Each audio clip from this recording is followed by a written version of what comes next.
Ya comes. Buenas noches, mi nombre es Freddy Chachapoya, soy estudiante del quinto semestre del Paralelo 2. Les voy a hablar esta noche de la disolución en el sector asociativo y cooperativo de la LOEPS.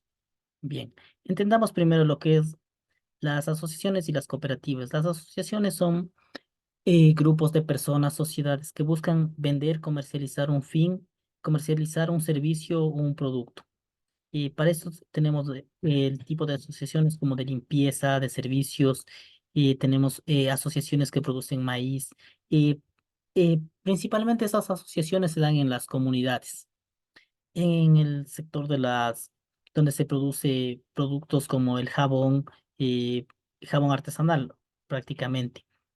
También en los sectores como las asociaciones de limpieza y las asociaciones podríamos hablar de guardias, principalmente estas. También podemos hablar del sector cooperativo. En las cooperativas tenemos cinco tipos de cooperativas que son las de ahorro y crédito, las de vivienda, las cajas comunales que tenemos también. Tenemos las cooperativas que son de servicios. Todas estas cooperativas nos permiten de alguna manera dedicarnos a un bien, a un trabajo, se podría decir también, buscando un fin que es no solo la parte lucrativa, sino la parte comunitaria o la parte de mejorar la, podríamos hablar, mejorar la estabilidad de las personas. En este caso vamos a hablar lo que es la parte asociativa y la disolución en en estas asociaciones. Según el artículo 20, numeral 3, dentro de lo que es la disolución, podemos encontrar lo que es la disolución voluntaria. Y esto es cuando un grupo de personas deciden disolver la asociación o deciden retirarse voluntariamente y dando paso a a una liquidación. ¿Qué quiere decir esto? Que lo que haya habido se divide en partes equitativas iguales de todas las personas. Recordemos que en la parte asociativa todas las personas tienen los mismos derechos, la misma voz y voto dentro de la asociación. Es decir, que todos tienen derechos políticos, derechos económicos en el mismo sentido. Hablemos también de la disolución forzosa. Está tipificada en el artículo 20, numeral 4 de la LOEPS. ¿Qué nos dice la disolución forzosa? Se resuelta por la superintendencia cuando la asociación incurra en las siguientes causas. Por ejemplo, la reincidencia del incumplimiento de la ley y de la superintendencia, la insolvencia en las recomendaciones que causen perjuicios a los intereses de la asociación o de terceros.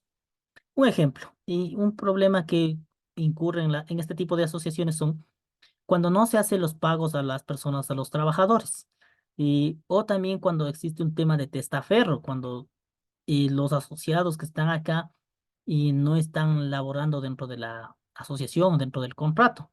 Entonces, esto puede la LOEBS revisar y dar un visto bueno y cancelar. En este sentido, pide la disolución forzosa de las asociaciones. Este es un problema común que existe actualmente en nuestro país. ¿Esto por qué? Porque existen incurrencias de asociaciones que no terminan pagando a sus empleados o simplemente terminan utilizando nombres falsos y se van cerrando asociaciones de un lugar a otro. Entonces, esto le llama la reincidencia de lo que se les pide.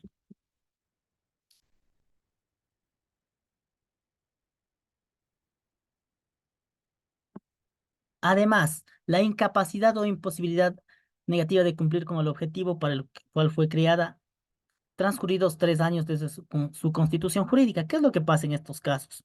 Podemos hablar que se crea una asociación, pero de ahí no tenemos la capacidad o no se encuentran los contratos, no se logra ingresar, digamos, al sector económico para el cual se fue constituida.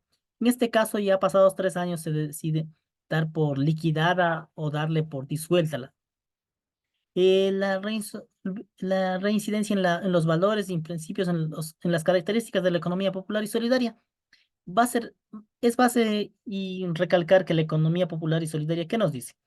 Que este tipo de asociaciones nos permite para que las personas estén por encima de lo que es el capital. Pero ¿qué pasa en las asociaciones comúnmente? Algunas veces los directivos son los que se quedan con el capital, con la parte principal y se hacen digámoslo así, se hace, hasta podríamos hablar que se hace enriquecimiento ilícito. O sea, solamente la parte directiva es la que lucra o la que tiene fin en esto. Y la parte de los que son los demás socios no tienen el mismo capital. Hablemos así que no se habla, no se dividen en partes iguales.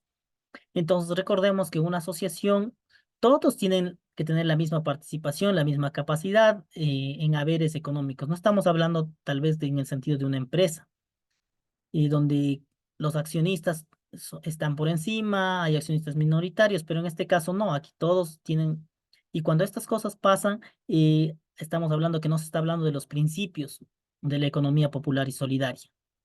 Hablemos también de la inactividad económica social por más de 2 años. Hablemos de que una asociación sí funcionó los primeros años, y, pero digamos que pasaron 2 años y los directivos o las personas ya no trabajaron, ya no dieron, ya no hicieron que esta asociación funcione, entonces la ley nos da 2 años. En 2 años, al no haber funcionado, se termina por liquidarse. También cuando estamos hablando de la no aplicación de los principios de la economía popular y solidaria consagrados en la presente ley o en la práctica de conductas que hagan presumir su existencia exclusivamente con fines de beneficiar de los privilegios otorgados en estas organizaciones. Lo que les comentaba, el tema del testaferrismo es un tema muy largo en nuestro país y desde que ha entrado esta ley, podríamos hablar desde el principio de la Constitución del 2008.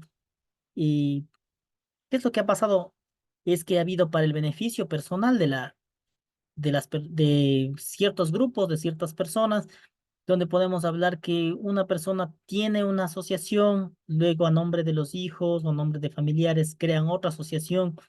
Entonces ahí podemos entender que no se está creando para beneficiar a un grupo, sino estamos beneficiando solamente a un sector, un pequeño círculo. Esa es la parte de la liquidación del sector asociativo. A continuación vamos a hablar del sector cooperativo. Como les venía diciendo, es un conjunto de cooperativas entendidas como sociedades de personas que se han unido de forma voluntaria. ¿Esto qué quiere decir? Que toda la gente se reúne para alguna actividad, podemos hablar, ¿no es cierto? Que quieren satisfacer necesidades, sean económicas, sociales, culturales, mediante una empresa de propiedad conjunta y de gestión democrática, con personalidad jurídica de derecho privado sin fines de lucro y de interés social. Hablemos de esto de las cooperativas. Y comúnmente tenemos las cooperativas indígenas, las cuales tienen un fin que es no lucrativo, hablemoslo así, que el interés, por ejemplo, de los préstamos podemos hablar, o podemos hablar también en las cooperativas de vivienda, que se trata de que se venda de un valor menor. Pero ¿qué es lo que pasa actualmente dentro de nuestro vivir diario, podemos decir, o dentro de nuestra sociedad? Primero, las cooperativas tienen un interés en algunos casos muy altos, que podemos hablar del 25%. Podemos hablar que las cooperativas indígenas incluso están por encima lucrando en esta parte económica. Y digamos que solo el nombre cooperativo, el sector cooperativo solamente es para maquillar. Hablemos de que el interés en las cooperativas en algunas llegan al 25, 22, 23. Tal vez hay algunas que tal vez sí tienen en este sentido o están orientándose bien, como hablemos de los intereses en las cooperativas de crédito, que se cobra al 12, 13, de alguna manera poco más accesibles. O sea que el sector cooperativo busca generar de alguna manera una parte accesible para la economía de nuestra sociedad y para todo el conjunto de las personas que acuden a estos servicios. En este sentido podemos hablar, por ejemplo, también de las cooperativas de vivienda. ¿Qué podríamos hablar de las cooperativas de vivienda?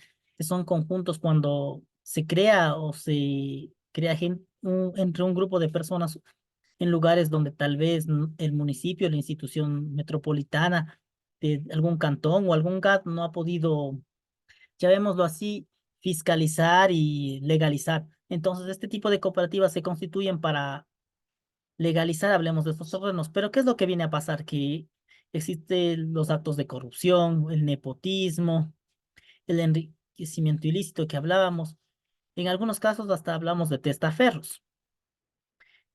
Hablando de esto, vamos a seguir explicándoles los motivos de la disolución. Hablemos de la disolución en el artículo 57, dentro de nuestra LOEPS, es lo que nos dice. Una de las cosas tenemos es el vencimiento del plazo durante lo establecido del Estatuto Social de la cooperativa. Es decir, que si durante un tiempo destinado a una cooperativa puede terminar o darse por liquidada. El cumplimiento de los objetos el cuales se constituyeron. Hablemos en este sentido de las cooperativas de vivienda que continuamente suscitan. Por ejemplo, una cooperativa se constituye hasta que todos los terrenos, hablemos así, o los sectores se legalicen, o por sentencia judicial ejecutoriada. Hablemos en este caso de las cooperativas que tuvieron que vencerse en el año 98 y 2000, cuando no pudieron mantener sus fondos. En esto, en el caso de las cooperativas de crédito. Decisión voluntaria de la asamblea. Bueno, aquí podemos hablar que todos los miembros de la asamblea general son los que decidan darla por terminada o cesada una cooperativa. Eh, Esto dice que con el voto secreto de las 2/3 partes de sus integrantes puede dar por terminada una cooperativa. Por resolución de la superintendencia en los siguientes casos. Vamos a leer los problemas, por qué se cierra una cooperativa también en el caso de la superintendencia.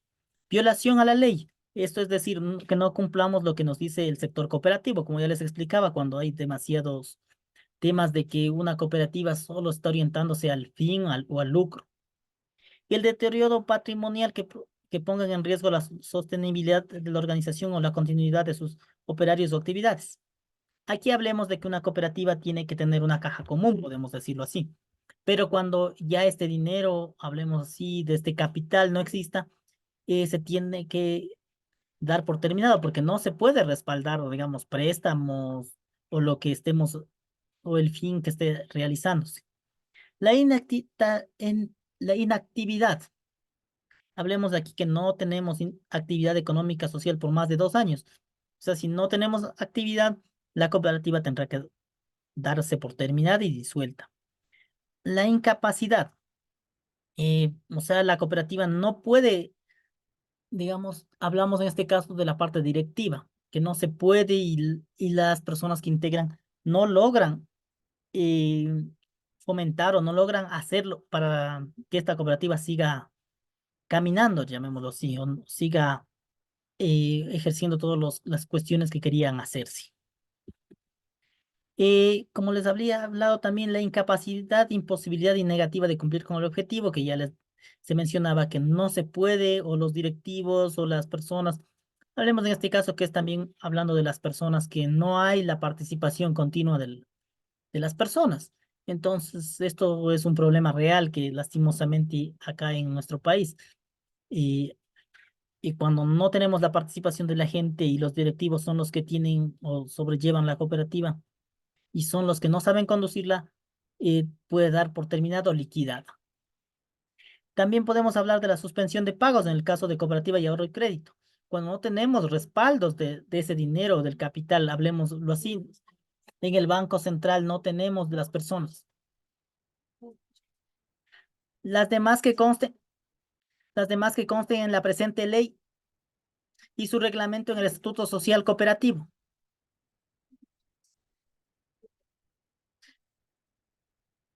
En los casos de disolución resuelta por la superintendencia se deberá garantizar el debido respeto y el derecho. Y podemos también con esto dar por concluido esto. Gracias.